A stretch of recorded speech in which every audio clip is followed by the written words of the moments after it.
Jawan's obituary, but that didn't happen. He ain't dead. Give me just a second.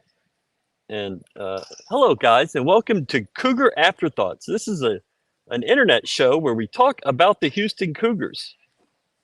Now we're going to post about it on the Twitter. Let's talk about them Cougars. Okay. Galen Robinson. What's up, Before man? we start off, you just took a swig from a bottle of wine, and you did that in our last show too. Mm-hmm. Can you not? Are there no cups in this hotel you're in? Brother, it's only me drinking it, so it's. I have no need to be mannerable with my bottle. Mannerable. Okay. I like your style. I like your style too, but damn, boy. All right, let's start off with the intro. I redid the intro for Jawan tonight because I thought, maybe he was going to die because of this leg injury. Turns out it's just a bruise. It ain't even that serious. Cue the Titanic. Let's do this.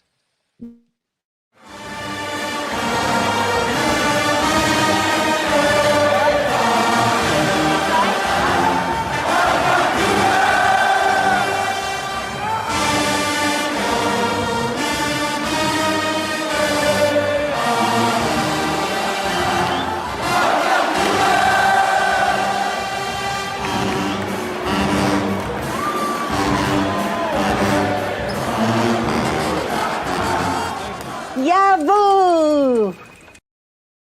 Oh, Renu. So 78-37. You never felt like you played great tonight. Kelvin gave us the runaround. Oh, we played great. We played fine. But they're not practicing tomorrow. If they were, I bet he wouldn't be saying that. Yeah. Galen, what were your thoughts about what you saw? When did you get to start watching this? I watched the end of the first half and the rest of the game. Okay. I thought like coming out after halftime, I thought JoJo, he made a lot of culture plays. Got a couple of blocks, couple of deflections, and that led to easy offense for us in transition. I'm actually very excited for him. I felt like he kind of gave us life to start the second half, and which allowed our team to create a lead. Go into that. What do you mean he gave you life?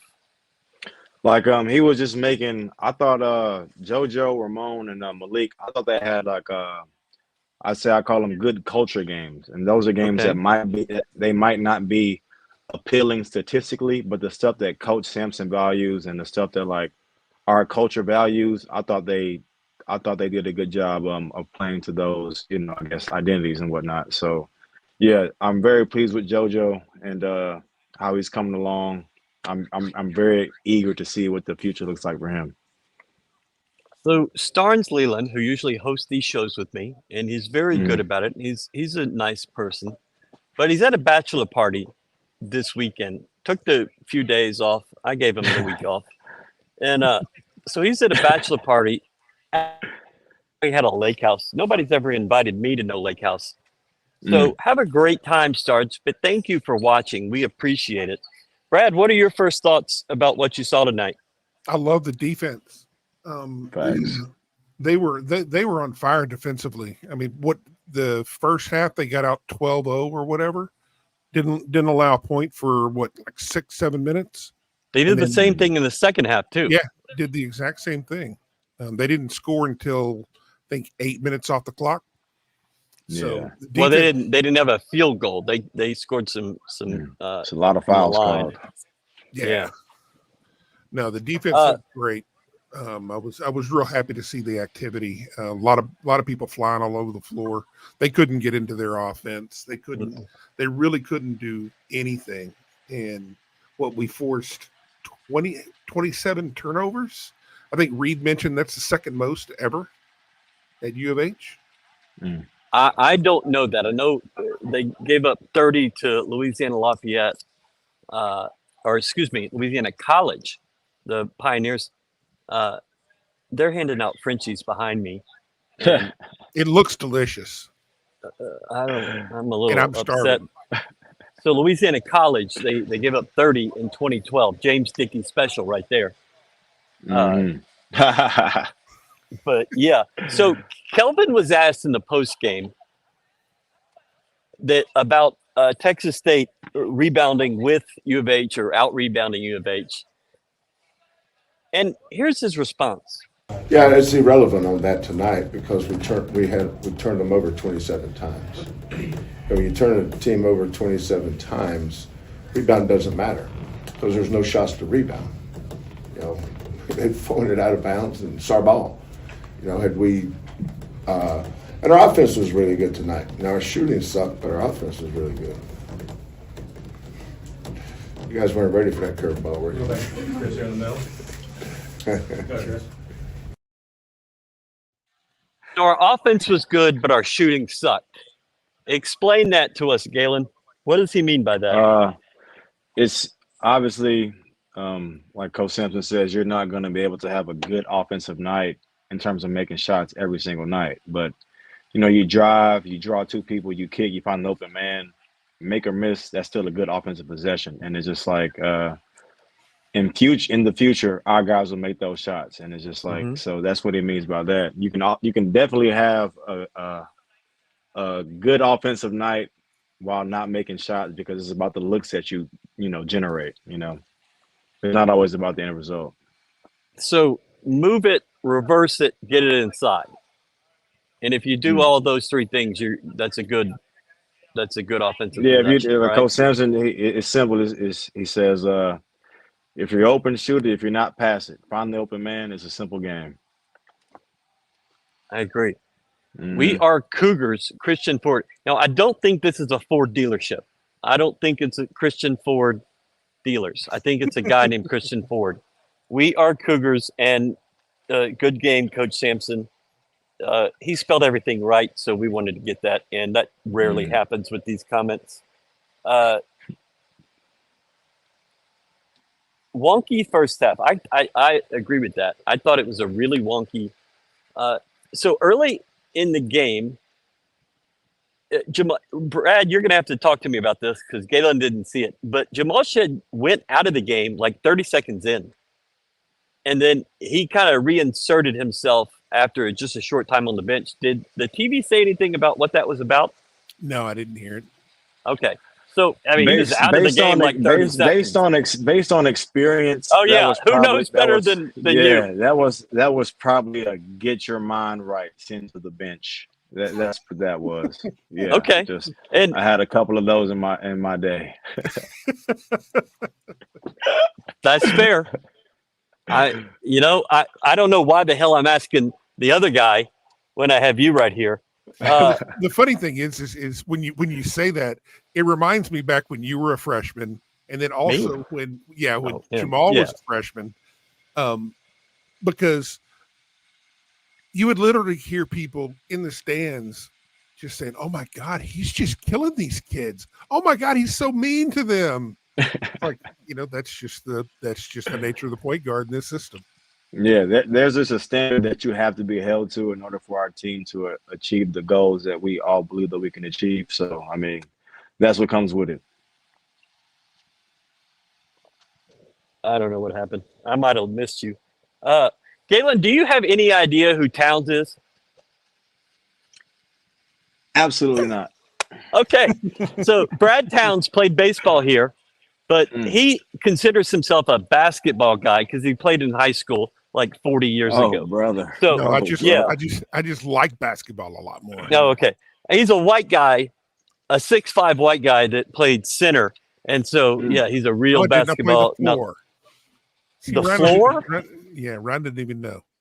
The floor. The floor. I thought you just meant you were drunk and you played the floor. Okay. Drinking the wine out of the bottle. And another incredible effort, 37 points and 27 turnovers. I mean, it doesn't matter who you're playing. That's a really solid effort. And it was a 40-minute effort. Kelvin in the postgame talked about how the defense was really good for 25 minutes. And then, things happened, but you still didn't give up 40 points. Even though in the second half we started to get a lead, I still thought the offense was kind of just unusual. if In that what makes way? sense. It was like I think we had like I forget how many assists, but it wasn't that much on I think 20 Mm-mm. something field goals. That's really not our brand of basketball, but like it didn't have like a I guess like a good flow to it, so to Okay. speak. Yeah. So but I mean Yeah, I'm you sure had they'll watch film and clean it up, be ready for the next game. so about that. So the next game is the 30th. It's next Saturday. Mm, So you've got 9 days. Normally at Christmas time, and you know this, you come back on the 24th or the 25th. Practice usually Christmas evening, Christmas afternoon. But because of the schedule in the Big 12 is different, they're not practicing on Christmas. They're not meeting till the next day, which I don't think happened when you were here. It always was come back on Christmas. Um, but because the Big 12 didn't schedule games in December, U of H was able to schedule the end of the year how they wanted to, hmm and they scheduled Penn for the 30th, and then you'll play a lot of games in a very short amount of time in the Big 12. Yeah. Uh, but it works out a little bit better right now, especially with what you saw happen in this game. So Jamal went out early for his get right 30 hmm seconds. Javier Francis took a hard fall on defense, kind of flew into the cameramen, the photographers. Then Jawan goes down with a bruise or a contusion or just wasn't ready to play. Just kidding, Jawan. And then right at the end of the game, Jamal got poked in the eye, and that's not going to be a big deal. But you had a lot of small little things happening, and everybody kind of needs a break. And mm Kelvin said at the end of the press conference, I don't want to see these guys for 4 days. Like, if they've got a present for me, leave it in the mailbox. Yeah. And they probably don't want to see him either. It's a Yeah. good time to Facts. get away from each other. When you went into these breaks, you were staying in town, usually, I would guess. Yeah. You just got away from basketball? Yeah, spent a lot of time with family, but one thing that I learned was whenever you get back from the little Christmas break, that is probably the hardest practice of the year because of what's coming, and it's usually conference play. And obviously, with us moving to the Big 12, I'm sure their first practice after the break will be the hardest one of the year. If I had to bet my bottom dollar, because that is what it was like all 4 years that I was there. So absolutely, the guys are going to have to be ready for a hard day once the little vacation is over with. I think that sounds about right. hmm So we had an interview today with Javier Francis. I filmed it on Tuesday. And Javier, I think, is starting to get it. Like, it's starting Yeah. to click. It's starting to be reaction instead of thinking about things. He went 5 of 5 from the floor today. He's been working on that little inside the lane move. He was pretty bad from the free throw line. He was 3 of 7. But hmm 5 of 5 from the floor, 5 rebounds. Nice little game. Here comes Javier. Liking it. Yeah. And Brad? you want a guy like him. Oh, my bad. It doesn't matter. Nobody cares what No, he go ahead. says. They care what you say. I just want to say, you want a guy like him going into conference play. You want his confidence high. He has a bigger role this year. You want, and that's just a byproduct of his confidence being high is a byproduct of stringing together multiple good days in practice, understanding what is expected of him and embracing that role and taking on that responsibility. So, yeah, I'm excited. I'm glad he had a good game. He had one low post touch where he went to the middle, shot a hook with his left. I seen him work on that. It's just good to see these guys working on stuff and then they apply it to games and they have success. Yeah, Yeah. it looked like he finally started playing without thinking. Yeah, A lot yeah. more assertive on the offensive end. And then the one that I'd noticed, I guess what stands out when he's actually playing in the flow is seeing him not be indecisive on the pick and roll. Mm. So if somebody's Mhm. sliding behind him and he rolls, he's rolling without sitting there and kind of looking and pausing and waiting. He was actually making the move quick or stepping up to hit the screen if the guy was trying to go over the top. Thank you for talking about all the stuff we talked about that in interview, Brad. I appreciate that. That's a good wingman. But hey, that's exactly what he applied to the game. So I mean, yeah. Starnes, who is obviously pathetic and on a bachelor party and watching us, says, Towns, you cannot replace me as much as you want to. He is not wanting to replace you. no, He wants to go to bed after games. I would be more than fine for you to take this seat, and I can watch this and just type trash. Laugh. Yeah. The breaks between games ought to allow Juwan to heal up. We need him healthy for conference play.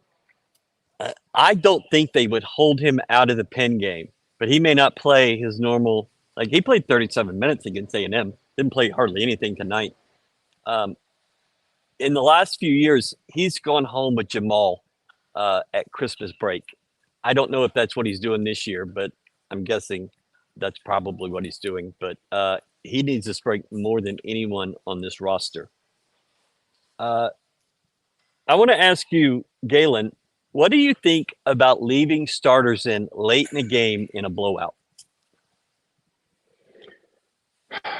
It depends on, what we're trying to get accomplished. Because you're supposed to use the non-conference to prepare you for conference play, and what better time to work on something that you might need to work on than, in the potential blowout. I'm not saying it's right, but I'm just saying that just might be the fact of the matter. Having been there. So this team might have a weakness that Coach Sampson sees, and he wants to see certain things live against other scholarship players in order to help our team get better.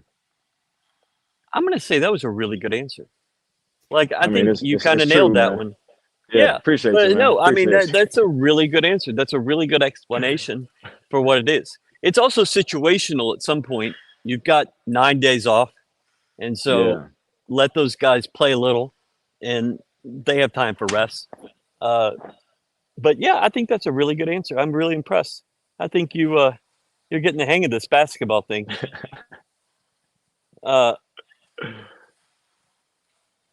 Took a gut shot. I thought it was in his eye. You might be right, Kim, but I thought he got poked in the eye. But he didn't come out right after that. So either way, defense. Let's see what this says. I can't read. Team needs to get the offense going a little more. Yeah. I mean, Merry that's Christmas, going to Coach. Nobody's talking to you. The offense, that's going to come. Yeah, but as long as we're clicking on defense, what you showing us, man? Hollis Price just walked out with a full pizza, and he said Merry Christmas. But he also, like the people with the Frenchies, he didn't offer any pizza. So, yeah. Those things happen. Go ahead, Galen. Sorry. Oh, I was just saying it's this time of the year, it's more so about your defense because our offense is going to come. Coach Sampson, I feel like he's an offensive wizard in terms of the plays that he's able to draw up for our after timeouts. So, offense is going to come. But as long as our defense is leading the way, that's always a good sign because our defensive principles, those are the hardest things to grasp, I feel like, in our program.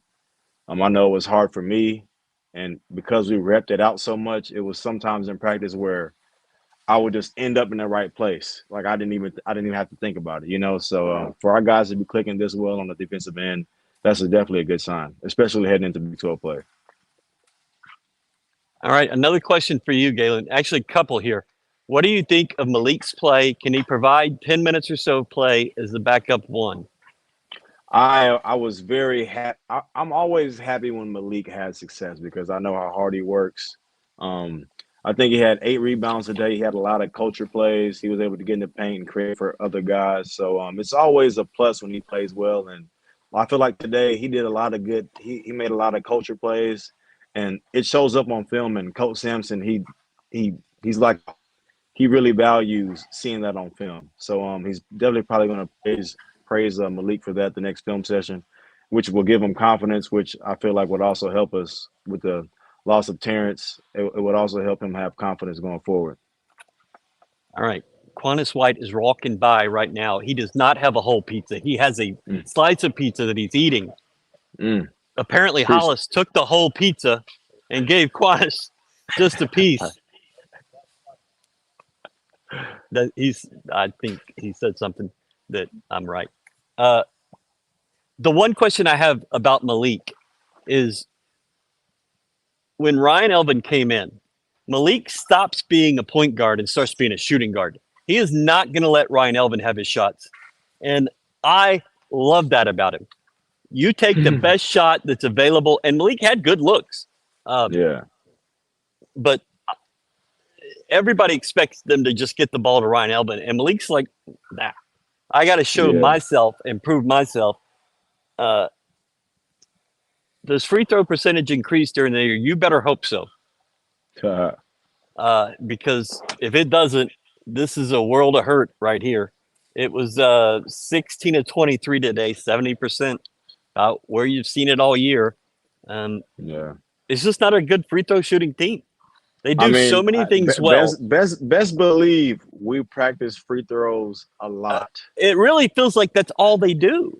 It's a lot, but it's just, it's a lot of the times it might be the pressure you put on yourself that might cause you to, overthink a little bit. I mean, shit, LeBron shoots like 70% from the line, and he's arguably the greatest ever. So I mean, it's a lot more difficult when there's stuff on the line than a lot of people think. Is there a difficulty like playing how this team plays defensively and just going at someone and then running down the floor? You get fouled and you get kind of caught up. You're wore out. You're breathing hard. Is there anything in that, or am I just an idiot? You're not an idiot, but that definitely plays a part. But also, it's like Coach Sampson used to always say, "Son, you're on scholarship. Make your free throws." Like that's what he chalked it up to. That's fair. So what else did we have? So I want to talk about something about Ryan Elvin. And I was in the Guy V before the game dealing with something. And I looked into the window, into the practice gym, and there's Ryan Elvin playing in the staff game. So all the staffers, the assistant coaches, the grad assistants, things like that, all play in this staff game before the game. Ryan Elvin, because he doesn't get to play very much, plays in that game. I think Jacob McFarland plays in it as well. And so he busts his ass in that. He is guarded by Kellen. Kellen says he wears him out. And then he gets done with that and immediately comes over and starts the early pregame with the backups 2 hours before the game starts. And he goes as hard as anybody in pregame. And that guy does more on a game day than all of us do in our normal lives every single day. And I am so impressed.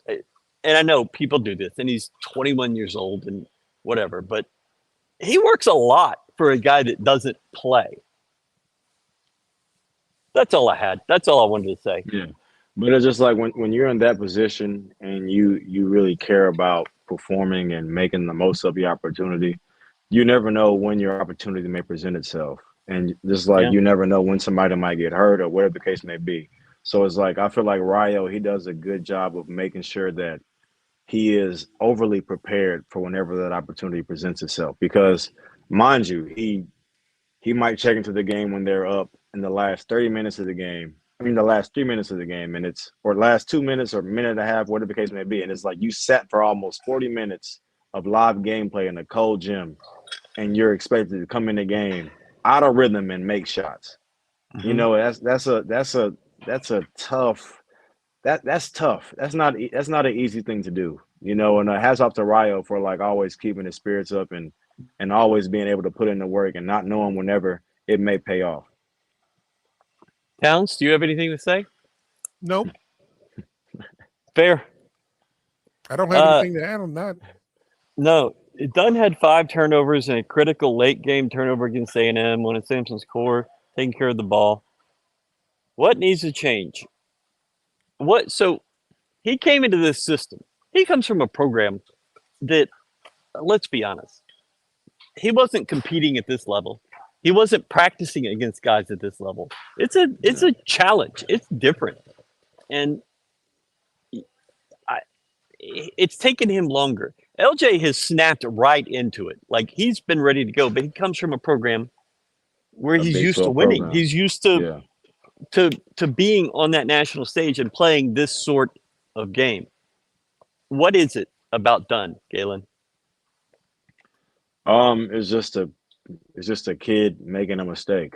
It's nothing. It's not like it's this or that. It's just he just made a mistake. I feel like because I know how much those guys, how attentive they are to detail, especially in those film sessions, and how in depth they are. So I mean, it gets ugly. It's ugly before it gets pretty, And he's just going through a little process, but after he's able to make it out of this and see the light at the end of the tunnel, I feel like he's going to be able to be in a position to help our team, especially when we really need him. Talk to me about the film sessions. What is it that's so intense about them? It's just you're watching stuff in slow motion, and it's just like how much more critical you are of stuff in slow motion as opposed to like live gameplay. It's like you see everything, so it's like Coach Sampson just he'll just rewind it, and you'll just see your mistake and how it led up to that over and over and over again. It's like, and obviously nobody likes seeing their mistakes on film, so it's like you want to change it, but it's all for your development and it's all to help our team win come March time. So it's like those in-depth film sessions are definitely critical to our team's success and our team's development. As a player, are you just ready for him to move on to the next guy? Absolutely. Or are you wanting? Okay, Absolutely. I didn't even have to ask and the it's just second like, part. and the thing is like when you have a good game, you're ready to see all your clips. Like you're ready. Does to see that all, happen? Do you get to see good clips in film sessions? you see the good clips too. Yeah, you see. He fast but it's forwards like, to them though, huh? Yeah, but no. You watch them, but it's just like you don't rewind. He don't rewind though. He don't. He just No. on to the next one. But it's like the bad clips. Yeah, he gonna rewind that, especially if he's trying to stress to you like to be more engaged. So yeah, those film sessions they're not for the weak. Apparently, Tim, I'm going to give you an update right here. I think I saw that they're being shipped, and we should have them by Christmas. I think that's what I saw. They are currently being shipped as we speak. Okay. Yes. As we speak. I mean, you can't get any more live than that. Mm-hmm. People love coming and saying, "Hey, Galen." It's just, "Hey, Hi, Galen. Joker. What's up, Galen?" How are you, Joker? Does Lay see more time? It's not probably going to happen this year. You're not going to see a guy who hasn't played much in non-conference all of a sudden get a whole bunch of time in conference, right? Yeah. But I mean, it's just I know they're keeping him prepared, and I know that obviously he's practicing and he's engaged in practice because you never know what could happen. You never know. Coach Sampson, he used to always say we're all a sprained ankle away from our opportunity, So it's just a matter of if he can stay engaged. Obviously it's not easy to deal with not playing, but I mean so it's just he just has to stay engaged, and you never know when your time can come. The light hasn't come on. I think it's gonna. I think he has those intangibles, but it's just not quite there, right? Yeah. Okay. Has anybody else said hi? Are these hoodies still for sale? There will be a restock here soon. Once everybody gets their first batch, I'll do a little restock for everybody who's envious of those who received theirs. Gotta let them show it off. We might have you back on and do some sort of flash sale where we pay for like the discounts that people get during our show. Maybe we'll do something like that. I don't even know if that's possible, but I'm throwing shit out. It's Christmas. Who cares?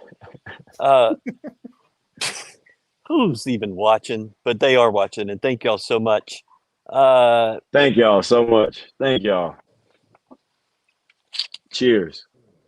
Oh, here's a comment about practice. How bad is practice going to be when Kelvin is sitting and not standing during the game? And often, I don't know what that really means, Sean, but tomorrow's practice is going to be the easiest of the year because they're not even seeing each other.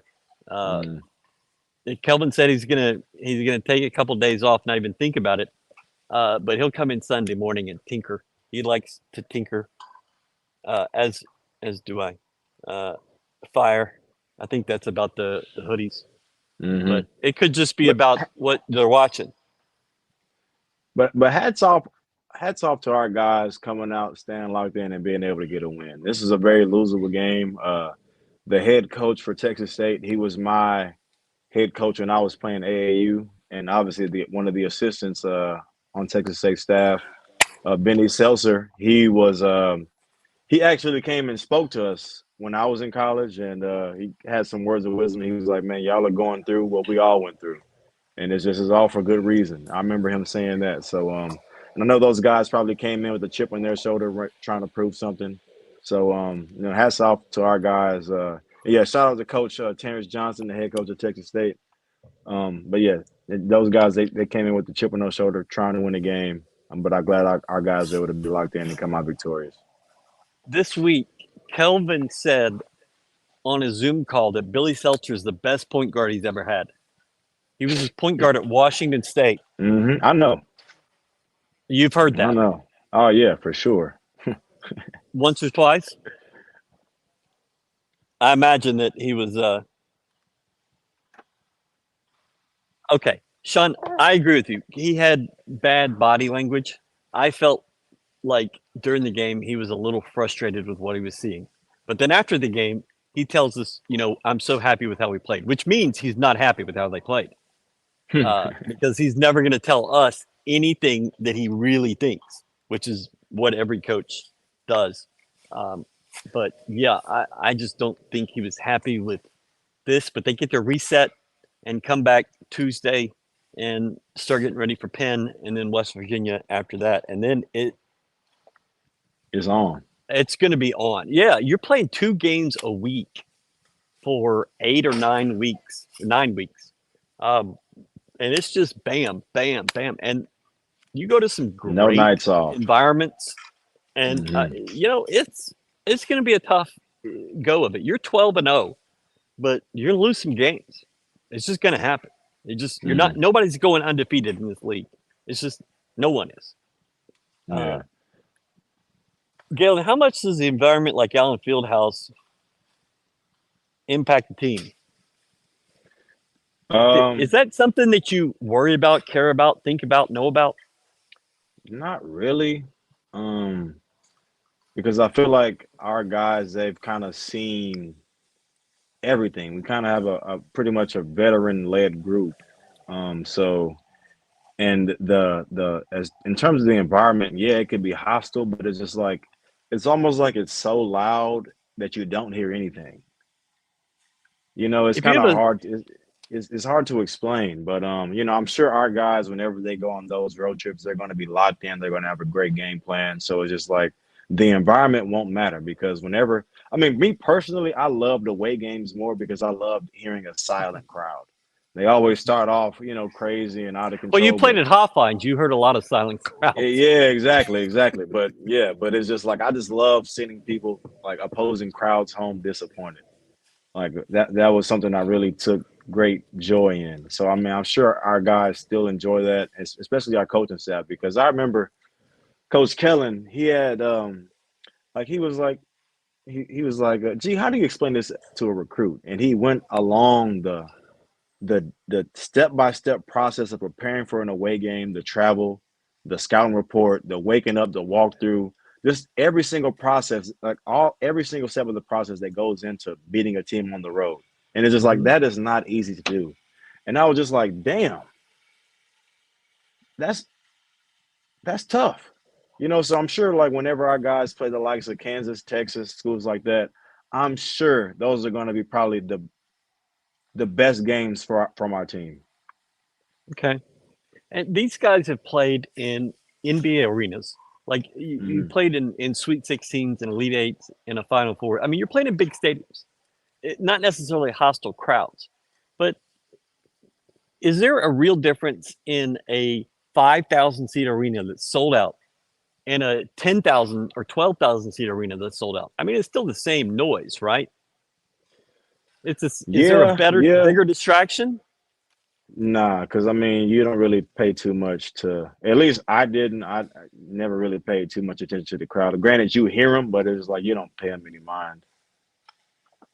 I would think I would think a big arena would have less effect than a small one, because a small one, it just feels like everybody's right on top of you. Yeah, the small arenas, they definitely it definitely feels like it's more for sure. Yeah, that I can say.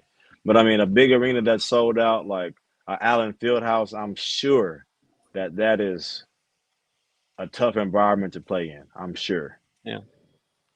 I get a football question here. We're gonna do this. Would Boogie Johnson talk to the student section? I don't think that's gonna happen. I don't think there's any reason for that. That guy has all the scoreboard in the world, but yeah, I don't think that's gonna happen. I mean, it's really like the only good moment of football, and never mind. Can we just say that even though the ship has sailed, that it turns out you can still recruit here. You can still go get players. You can get transfers. People actually do want to come here. That's it's crazy. Weird. Crazy. That's crazy. Like seeing how much, like, it's like, damn, he hit the ground rolling. Like he was not wasting no time. And he's doing it the right way. He is going right after the Texas high school coaches. In a lot of other states, you have to focus on the AAU coaches. You have to focus on the handlers. You have to focus on but in Texas, it's all high school coaches. That is who runs the show. And he is focused on that completely. He has been speaking to them. He went to like Shadow Creek and North Shore and all these places where U of H guys are the head coach or on staff. He's done everything the right way. He is not warm and cuddly. He's just like Dana in that regard, except he's just not mean. Dana was an asshole. This guy is abrupt, but it's because I have a lot of shit to do. You know, Dana was like, I got to go but this guy is going to working, and I have no issue with it. And it's a breath of fresh air, and he's honest. He's just told us everything is going right. He definitely gives me just very much old school vibes. Just get the job done. I agree. Christmas. Good one. And he's brought a whole new level of energy to the program. Yeah. Absolutely. I mean, it just feels different. I can't really, I look at the list of all the signees, and I can't say it's the best class in the world, but from what he's done from the time he got here to be able to go out and create that much momentum in that short amount of time, tells me it's a guy who has a real plan of what he wants to do and is really attacking it every day, because I mean, recruiting is not just a sometimes thing. You got to do it all the time, and you got to stay on top of kids, and you got to show them you really care. And you only have a limited amount of time to be able to do that. So it gives me a lot of hope for the first time in forever. That it seems like we're going to be doing the right things and doing it the right way. You had 8 recruits 3 weeks ago, and I think 23 now have signed, 24 maybe. Yeah. It's hard to go find 16 bodies in 3 weeks, much less go find 16 guys that can play. Yeah. And Galen, as a player, did you see coaches recruiting? Did you see them like on their phones and talking to guys and bringing guys in? I mean, y'all had them in the facility, right? Or in Hofheinz. How much of that did you see? I really didn't see too much of it. I just know that like they would give us the breakdown on a guy and be like, like he's one of us. And it's just like I knew whenever they said that, then it was we got this is a guy that can help better our program. They didn't say that all the time? I can't recall it always that being the case. But the guys that they did say, like I remember like my freshman year, whenever they paired Armani with me, that was a he's one of us type deals, and that was probably one of the greatest weekends I had in my entire tenure at the University of Houston. But our coaching staff, they have a good eye for guys who would fit into our program and buy into our culture. Why was that such a great weekend? I mean, it was just good vibes, and it's just like I forgot he was in high school, and I was like, damn. When the weekend was over, I was like, damn, you got to go back to first period tomorrow. I'm like, damn, man. I was like, man, I'm waiting for you to, because I was waiting for him to suit up with us. Like, man, that was my dog, man. That was my dog for sure. Yeah, enjoy the cafeteria, Armani. You'll have fun. Godfather, you've seen a lot of guys in this program. Thoughts on JoJo's progress as a freshman? Personally, I'm very pleased. When you're a freshman, it's just about figuring things out. Coach Simpson always says freshmen, they don't know if they're on foot or horseback. And it's just, here you go, Ryan. Very funny. But, it's just I guess it's just an analogy for being lost. But it just feels like JoJo, his activity will keep him on the floor. Like it was to start the second half, he got a couple of blocks, got a couple of deflections, and that led to breaks for us. And he's only going to get better from here. He's only going to grow offensively. He's only going to be more comfortable and get more comfortable in our system. So it's just like his progress thus far is great, and I'm excited to see what type of player he's going to be next year, the year after, even if he's still in college. Yeah, and I got a question on him, on JoJo. During the game, Reed was talking about at the beginning of the game that JoJo needs to slow down a little bit. He's trying to go too fast before the play is happening. He's just trying to go way too fast. When you're playing, how do you pull yourself back and slow down, but still stay within the flow of the game? It's just once you're at a certain level of comfort, the game slows down. So like the game is probably still fast to him because he's a freshman. But once he gets more comfort, it'll just naturally slow down. He'll start to be able to make certain reads that, let's say next year, that he wasn't able to make this year. And that just all comes with development, getting more comfortable, getting more acclimated, and also your game growing. So it's just like once he gets more comfortable, he'll be able to do a lot more offensively with the basketball. Right. That's fair. Galen Robinson, Godfather. Who else we got? Okay, so we have the sleep pods, and I asked JVR about this in our interview, and I said, "Do you use them?" And he is a very ponderous guy. He thinks about things, but when I asked that one, he's like, "Yes, they love those sleep pods. It's a little nap room. It's like going back to kindergarten." And so what they are is basically like a bunk bed, but they're long enough for college basketball players. So they're like 7 feet long. So a lot of room. And then they have it's a dark room, and they have a little curtain. It's a blackout curtain, and you can make it just as dark as you want it to be, and put your headphones in and take a nap. JVR said he's going to start using it 2-3 times a day. That's my kind of guy. I'm a nap guy. If you're taking 3 naps a day, you're doing it the right way. Yes. And so who would have used that the most with your team? Are you a nap guy? Do you like the nap? I'm definitely a nap guy, but all basketball players are nap guys, right? Yeah, especially at our university for sure. But I'd say a guy who might have used it a lot, I'd say Corey for sure. Corey would have definitely made great use of the nap pod, along with myself, but Corey too, for sure. For sure. JVR was talking like before they got this, you would just take a nap on the floor. I mean, you didn't have anywhere to do it. After conditioning, you sleeping on the couches, you sleeping on wherever. Like where did y'all live? Did y'all live at Cullen Oaks? I lived at the Lofts, but it was like I think Okay.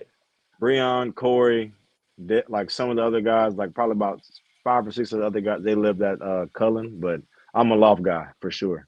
Loft guy. Well, that's still Mhm. all the way across campus, right? Yeah. And now they're living at the Haven, which is just across Elgin, next to the McDonald's. So it's still a little bit of a walk, and you got a little net pod. I'm a little jealous. I think I'd be a I little am too. claustrophobic about that, but I'd get over it. We talked about this with no facilities, no success. How did he sell you on this? It was just he just had a plan, and That's obviously, weird.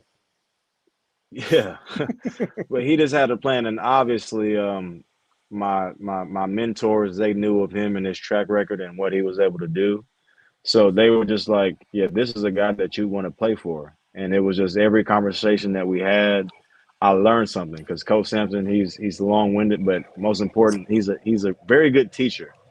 It was like he just taught me so much during the recruiting process, and it was just like that was the type of guy I had to play for. He kept it. He was honest with me. He was always up front, brutally honest even.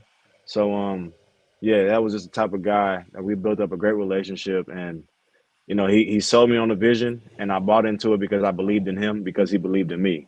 So it was very much an easy decision to make. Okay. Let's run through some comments real quick because everybody's piling on, and I'm all here for the pile on. Fritz is a salesman, unlike Dana, making excuses like the prior guy did, but getting out there and doing what you're paid to do makes a difference. He's the equivalent. Not sure about that one yet. Not sure about that. I like him, but come on, let's see. Over the moon with the class, night and day from what Dana had.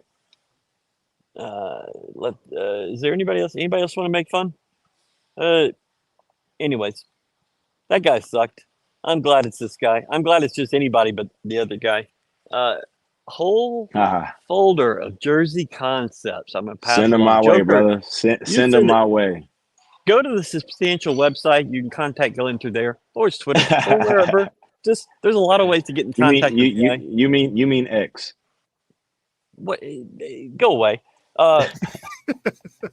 Nobody gives a shit about that. You're gonna kill me. So let's wrap this up because it's late and I can't believe people are even watching, but they really are. There's a big crowd watching. Galen, what's your final thoughts about what you saw tonight, and what are you doing for Christmas? Are you stuck in Orlando the whole time? No, I'm coming back home tomorrow, so I'm gonna be able to see my mama, see my grandma, my grandpa, my sisters. So yeah, man, can't wait. My flight leaves at 7 in the morning. I touch down at like 9 a.m. I'll see you at Hobby. Even sleep tonight. Might not. No, I'm gonna be at Bush, brother. I'll see you at Hobby anyway. Ahead of me. Okay. How long are you in town? I think 3 days, maybe. Okay. Yeah. All right. So, what are your final thoughts about the? I'm pleased with the defensive. I guess the defensive state of our team. I know the other things they're gonna catch up, but for us to defensively be on the same page and be as good as we are on that end of the court, I know how important it is to winning games, and I know how vital it is to winning games in the Big 12 because Big 12 teams are full of high octane offenses, so being that locked in and engaged on the defensive end is definitely a plus for us, and that's what I'm most excited about. Happy holidays, Godfather. We're Same just to you, gonna bring brother. that Godfather back. I love that. Brad, what do you got? Ugly first half, really good second Absolutely. half. It was a good way to send it off, and I'm really liking what I'm seeing out of JoJo. I love how he plays. Like Galen said earlier, he's just instant energy, and the entire team picks up Activity. Mm-hmm. And I was really happy to see Ramon Walker. That was the guy that we knew from the year before last. I mean, just all over the place and just making those culture plays, the stuff that never shows up, but He's making stuff happen. Malik looked really good. He's starting to come on, and if you can keep replicating that effort and that production, you're going to be great. And I think that Dunn is probably 2 games away from breaking out. If he can find a way to stop pressing and let the game happen, it seems he's got the body language and the action of a guy who is trying not to make a mistake as opposed to just going out and letting it rip. But I think the small things that he does well, I think are going to help us later on in the year, because he's a guy that seeks contact. He's a guy that goes hard. You just got to be able to find a way to get your brain out of the way and let your body take over. There you go. I think that makes a lot of sense. A lot of sense. Emmanuel Sharp did not shoot the ball particularly well tonight. I think he was 2 of 9 or something from 3. Let's see. What was he? 2 of 9. But he was 11 of 11 from the line. He's got his average up to 85%. He says he wants to shoot 90%. And he's now at 85. He was at 79 when he said that. So he's had a couple of good games. He had made 5 3-pointers each of the last 2 games. This didn't happen today. Kelvin said in the postgame he could have gone 9 for 9. He got good looks, shots that can go in. That happens. I was very happy for JVR. I think that's a guy that does it quietly. He's not a superstar. Somehow Starnes just logged on. He's not. I have no idea. I don't even know if he knows. Hey, y'all. This could go off the rails real quick.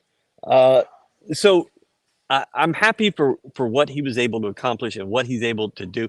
What is wrong with you? What are you doing?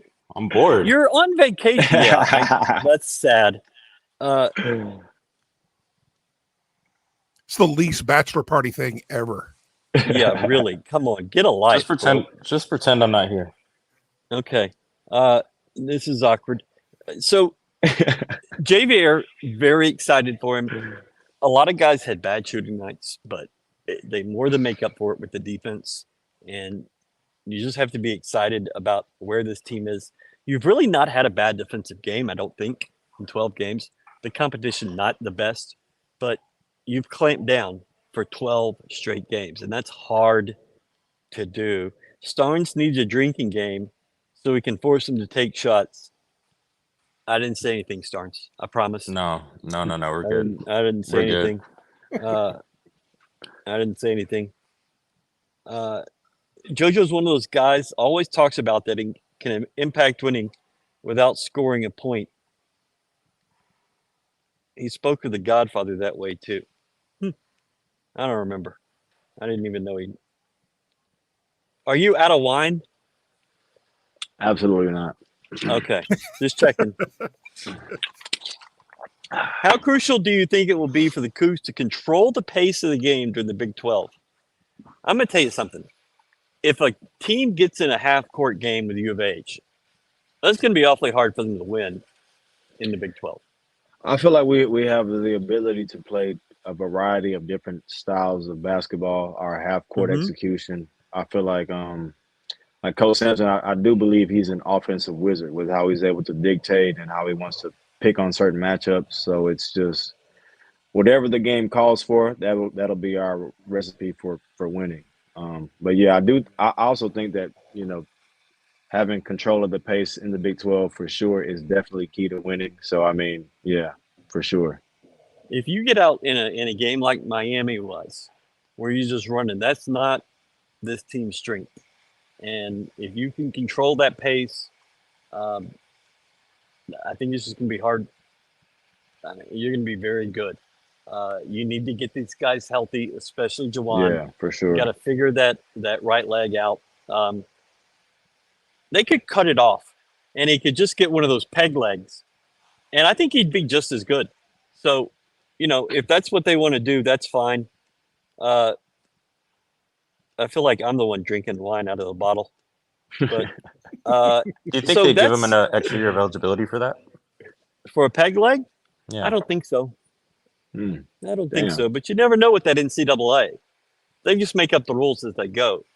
So maybe. I'm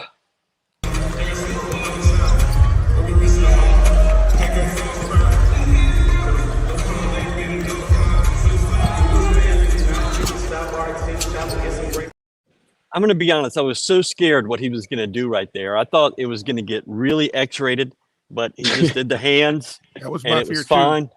Yeah, I mean, he did it, and I was sitting there, and I'm like, oh God, oh God, oh God, but it was fine. No, It no, was not fine. POV. No, no. No, no, no, It's the wrong No. website, son. no. Oh, Thank you for subscribing to OnlyFans. Not us. So Oh, JVR man. took that fall in the first half down at the other end, and I got so scared because the first game, the last home game, we had Ryan Elvin was going to come on the show, and he takes the busted lip, and we had JVR today, and I thought, oh crap, we're going to get him hurt too, and I was worried. I thought we had messed it all up. That's my guy. Jamie Hollingsworth has gone from somebody I didn't know a couple weeks ago to my guy. He's writing Flat the out best killing scouts. It is unbelievable. Go Cougs. Reed Geddes is talking like this guy knows everything. Jamie watches. He's got a setup. He's got 5 TVs in wherever he watches games, and he showed it. And I'm like, oh my God. And he's scouting 3, 4, 5 games just to write these articles for us to scout and show people, what U of H is facing. And he's been dead on. He's written 2 for us, nailed it, loving it. This is a rule I like. Every time somebody says culture, Starnes has to take a shot. He ain't Come with on, it, though, man. Starnes. No, thank you. No, he ain't with Okay. it. That ain't He him. ain't with it. That's He's too not many. even that guy. I'd be falling on the ground. Yeah, you're not that guy. You're not that committed. So that's it. That's all our show. We're done. It's only been an hour. It's 11 o'clock at night. I'm usually in bed at 9, so this has been weird. But thank y'all so much for watching. Sure it's a thrill for you, Ryan. I'm sure it's a thrill, It is a man. thrill. Being with you. You're the most good-looking guy I've ever met in my entire life. And it's just all I want for Christmas is you. Hell no, right? Oh man, this guy here. Yeah. Somebody get this guy home, man. Somebody get him home. Take you a nice hot shower. Galen Robinson, Starnes Leland, Brad Towns, thank y'all so much. Merry Christmas. And Merry Christmas. whatever else Merry you're celebrating. Christmas to my Cougs, man. Merry Christmas for y'all tuning in. I'm so glad that y'all tuned in, man, to the end. I appreciate y'all. We appreciate y'all. Do we? Yes, we do. I just realized the background is wrong. We have to start over. It's still I've got a Thomas, football. Yeah. DeAnthony Jones. Good job. Jones. Sorry. Yeah. We're going to start this show over right now. Are you dumb? There's our Galen background. Oh, you can't even see it now because Starnes ruined the whole thing. All right. Thank y'all so much. That's going to be all we're doing tonight. Happy holidays, Jamie. Get on pen. We need that now. Just kidding. We need that scout. All right. We need it. GoCougs.com. GoCougs1 on Facebook and Twitter, X, and Instagram, and all the others. YouTube. If you're not subscribed on YouTube, what are you doing? Subscribe on YouTube. Subscribe to GoCougs.com. Do it all. We have so much coming up. I'm taking the day off on Christmas, though. So, we have worked for 143 straight days. We've had articles. We have 294 since August 1st, which is nuts. And I'm taking Christmas off. So thank y'all so much. You're damn right I did.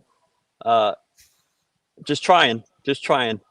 All right. Thank y'all.